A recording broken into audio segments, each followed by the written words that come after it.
Bom dia, meu querido irmão, minha querida irmã, nesta quinta-feira, dia 2 de dezembro, que a luz venha iluminar as nossas vidas, que a palavra de Deus seja a luz do nosso existir.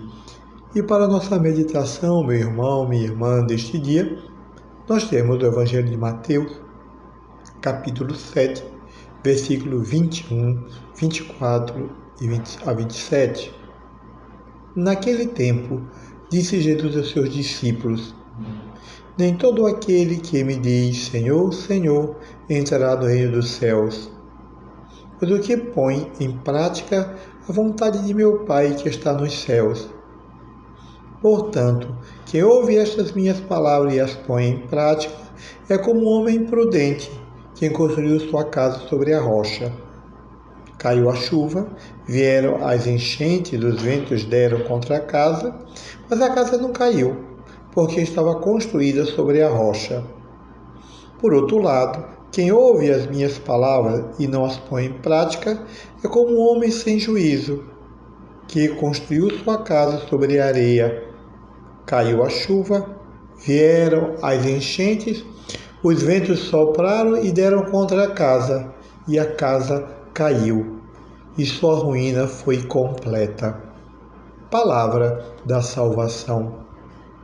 Meus queridos irmãos, a palavra de Deus sempre vem para nos edificar, nos corrigir, nos ajudar a caminhar, é de grande importância para o nosso cotidiano, para a nossa vida.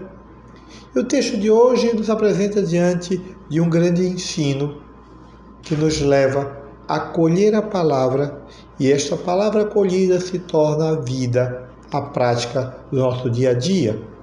Então Jesus, no ensinamento, diz: Nem todo aquele que me diz Senhor, Senhor entrará no reino dos céus.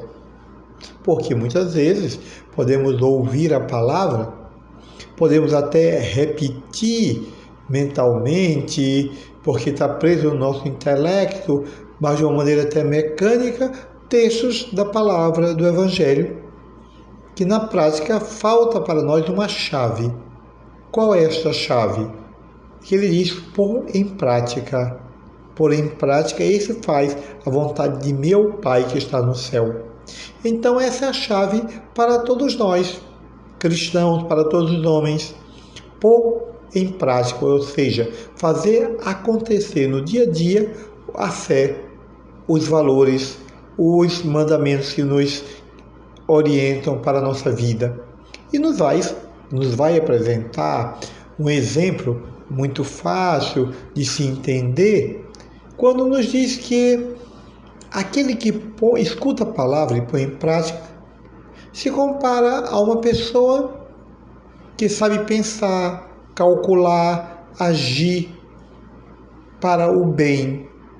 Então, nos dá o exemplo de uma coisa cotidiana que é muito importante na nossa vida: a casa. Como sempre é frustrante para uma pessoa que não tem uma casa, que vive de aluguel, passa meses no lugar, outros meses no outro, depois pede ao dono da casa, ou mora na casa de um familiar, assim de favor. É sempre uma situação constrangedora. Então nos usa o exemplo da casa, da construção. Então o homem que calculou, que pensou, que foi prudente, construiu essa casa sobre a rocha. E essa casa continuou firme, mesmo que viesse sobre ela algumas situações de enchente, de chuva, mas os alicerces estavam prontos. Então, na nossa vida, quando nós buscamos viver conduzido pela palavra, isso não nos tira das dificuldades, das situações, mas nos coloca numa atitude de uma força maior que nos leva, que nos conduz no nosso existir. Por outro lado, nos faz a comparação de um homem dito sem juízo, ou seja, um tolo, alguém que coloca em si as suas forças.